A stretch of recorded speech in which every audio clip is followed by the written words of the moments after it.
FaderCast. Saturday evening, 7:50. I know that's 7:50 because I'm 10 minutes early. Meeting a friend for some drinks. And on the way here, I answered some emails. And once again, this was the third time this week that I was in contact with someone who doesn't really know what mastering is. And I understand that these days it's kind of a weird thing because it changed in a way what it is. So right now here I wanted to explain the difference between mixing and mastering and what mastering actually means and what people think it means. I don't know actually what they think it means. Well, if you produce a song, you have different instruments: kick drum, bass, snare drum, guitar, vocal, synth, whatever. And if you mix a song, what you do is you try to make all of these instruments heard in a way that makes the song exciting. Mixing does not mean that you have to make all of these instruments be heard at the same level all the time. That's not what mixing is. That is technically making the song listenable. A good mixer changes the level of the instruments so that maybe the kick drum is louder in this part, maybe the vocals are louder in that part, depending on what the song needs. So again, mixing, you balance the individual sounds and instruments and voices and everything in the song so that it sounds exciting and good. Well, not exciting, but good for the message of the song. If it's a sad, slow song, you don't want to make it exciting. Mastering, on the other hand, mastering used to be really relevant because what it initially was to get a song that was mixed onto a tape reel, like just a audio tape, get it ready for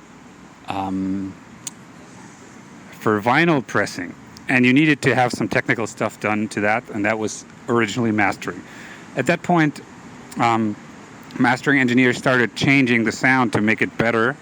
And so mastering, instead of just making it ready for vinyl, became adjusting the individual songs, because back in the day you usually listened to singles which had usually one song on one side, maybe a second song on one side, or maybe a second song on the other side. So it's 2 or 3 songs, or it's an album that had 4 songs on one side of the vinyl, 4 songs on the other. So if these songs sounded too different, you would adjust them. So song 1 and song 2, maybe one had more bass, so you would adjust that.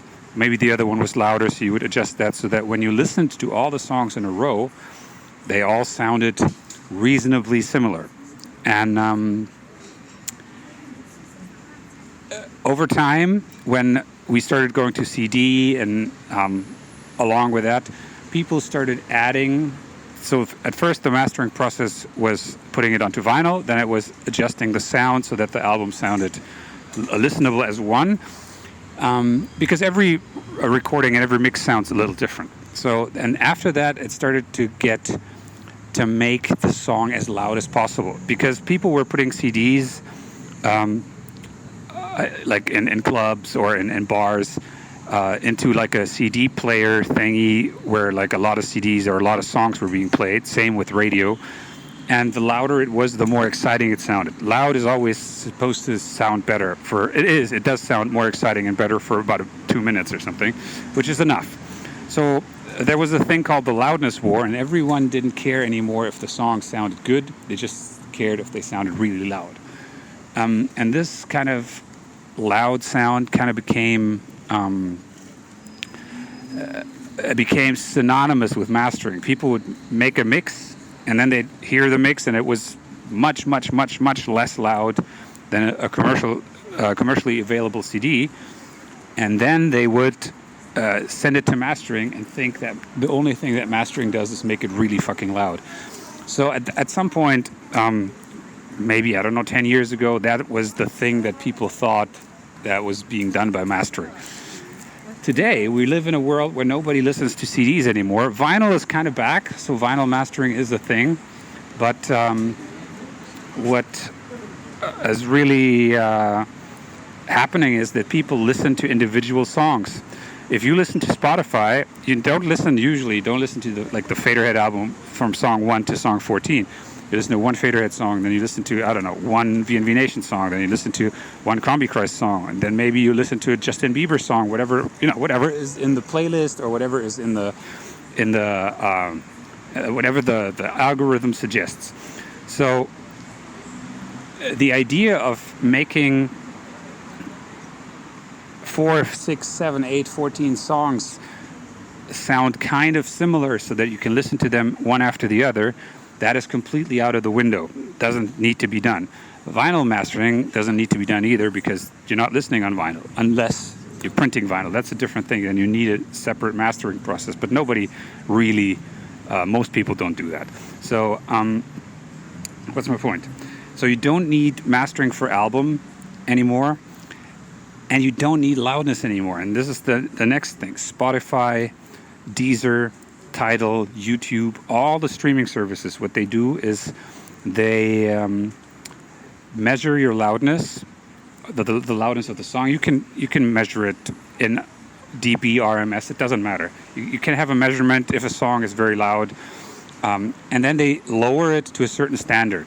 So if your song is, let's say, minus 6 dB, which is very loud, and the Spotify standard is minus 14 dB, which is not very loud at all, then they will lower your song that is minus 6 dB down to minus 14 dB, so that it is not as loud, which makes all the songs on Spotify almost kind of the same loudness. So today, the idea that you need to master a song for loudness, if you put it on Spotify, it doesn't really exist anymore. So now we have the situation that people really don't know what the fuck they need mastering for, because they don't do albums, they just do singles, and they also put them on Spotify, so they don't need the loudness. And that's where we come why they actually might need mastering, and that's because their mixing is shit. And that is not a knock on people, because first of all, mixing takes a long time. Just because you have some software and some speakers and you put them in the corner of a room onto a desk doesn't mean you can actually hear what you're doing. So most people who don't have a proper studio and who don't have a lot of experience, they will put out very terrible mixes. So what they're hoping when they want someone to master their song is that this mastering engineer has a good room and has good speakers and has hopefully 20 years of ear experience and mastering experience, and that this person can undo all the shit they've done wrong in their mix. This is possible in a way, but it would be much nicer if they could just mix it properly. If you are aware of the fact that you need someone to fix your mix, and you hope to have it fixed in mastering, then you should fix your mix.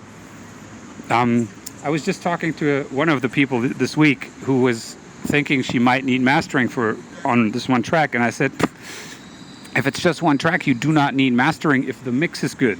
Every mastering engineer will tell you this. If the mix is great, they probably won't do anything on the song, because why would they? It's like, if that's the way it's supposed to be and it sounds good, then it sounds good. So if your mix is really good, these days you do not need mastering because you don't need the loudness. There are reasons when you would have loudness added. For example, if you want to put stuff into clubs, then maybe it should be a little louder depending on how smart the DJs in your scene are and stuff like that.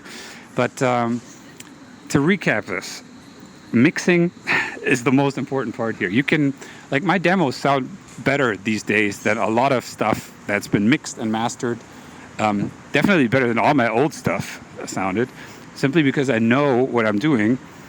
And at this point, I mix in a way that there's a finished thing coming out that is not in need of being specifically mastered unless it is for aesthetic reasons. Oh, there's my friend, so I'm going to stop this. I hope you learned something. FaderCast. Monday, 6 o'clock in the evening. I got the news today that the Kickstarter campaign was approved, and so I launched it officially. That was quite unexpected because I had expected them to need 8 working days as per their info to approve it. But apparently someone worked over the weekend, which is good. And yes, I launched it today at, what is it, like 3:40 or something in the afternoon. And 2 hours later, it was already funded. So it took exactly 2 hours at 5:40 something, like 1 minute longer than 2 hours. The 6,000 euros were there, so that was amazing. Thank you to everyone who's listening to this and who pledged. The last campaign, Asteria, made like around 11,000 and made that in, what was that, 4 weeks or something like that. And it had a 5,000 euro goal, which took, if I remember correctly, it took a little more than 2 days, like the weekend. And now we got to 6,000 within 2 hours. And that's really cool. That's really fucking cool, because 6,000 is like the minimum. I wrote in my text there that 6,000 is what I need to make the album. That's kind of a lie. It's the absolute minimum necessary to make, like get the CDs printed and stuff like that. So I am hoping that it'll continue to be funded more. Tuesday, what is it now? 11 something. In the morning, early noon time. And the Kickstarter is already at over 12,000 euros. So that's amazing. And which means it is double the initial rate, which is actually the kind of money I need to get everything done the way I want it to get done. And yeah, what's my point here? The point is that it's going really well. I mean, the first day and a half, 2 days is usually where most of the pledging happens. Then most of the time during the campaign, not that much happens. And then the last 2 days again, a lot of stuff happens. So let's hope it continues a little bit more. And then we can get to a really nice sum at the end of it. I'm very happy. I'm really happy about how this is going. FaderCast. Wednesday evening. Yesterday, Esther was here again. If you listened to last week's FaderCast, you will hear a little excerpt of the first song that we wrote for her and that she sang on. And I don't remember exactly when. I think last week, Saturday or something, Friday or Saturday, she sent me a voice message with a little melody. She was just singing while she was, I think, I don't know, cleaning her aquarium or something like that. She told me what she was doing, but I forgot. And there's like this little rattling in the background, which might have been like a pump from the aquarium. Like I have no idea about the technical stuff about fish tanks and aquariums and stuff like that. But yeah, there's some noise in the background. Anyway, she sent me a melody. Jesus, I'm going on this aquarium rant. What am I saying here? So she sent me this little melody and said, yeah, I came up with that. And I can imagine this being a little faster and, energetic, good vibe song, kind of like that. And I really liked the melody. It was just, I'm going to put it in right here. I'm riding through the night, looking for a new adventure. Da da da da da. Na na na na na na na na na na. Da da da da da.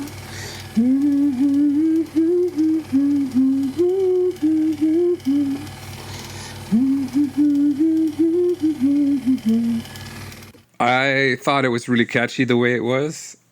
And so I sat down and wrote a song around that. And with today's technology, that's quite. You can do that quite easily. I mean, obviously, it takes time and work, but it's not impossible to do. And so what I did is I had to change the melody slightly because obviously she did not sing her initial idea on like a background of chords and on a background of a tempo or something like that. So I had to figure out what general tempo it was and what general key it was going to be in, and all stuff like that. And then obviously, if you don't sing on chords or bass or harmony or something like that, you're going to make some general strange decisions with the melody. So I had to change the melody slightly to fit with chords and stuff like that. And I sent her a demo back, which kind of sounded like this. Riding through the night, looking for a new adventure. Da da da da da. Na na na na na na na. Riding through the night, looking for a new adventure. Da da da da da. Na na na na na na na. Riding through the night.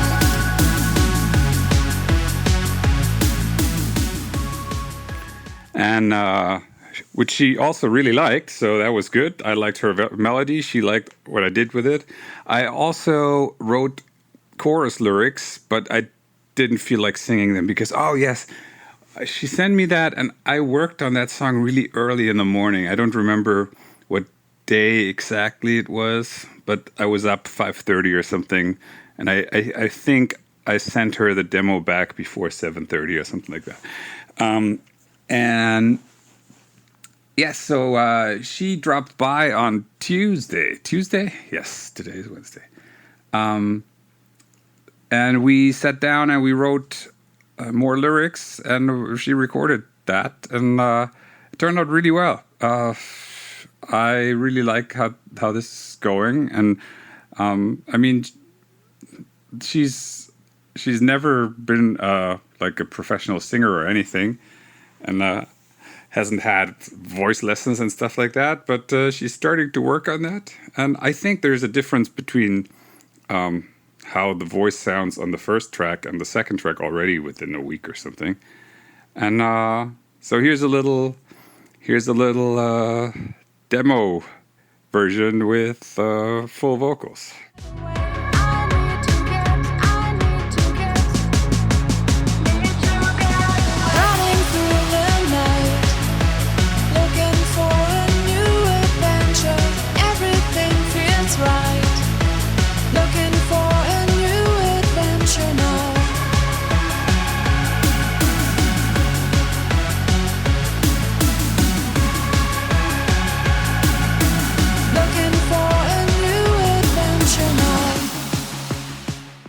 So all in all, this is much more productive than I thought it would be, and it's kind of cool because it got me out of the headspace of recording my album, which isn't any fun right now. It's just stupid work, like stupid work as in like work with no creativity or anything. It's just recording vocals, making sure they sound good, picking the right vocal takes out of hundreds of vocal takes, and yeah, just getting through that. I'm looking forward to getting back to the producing part.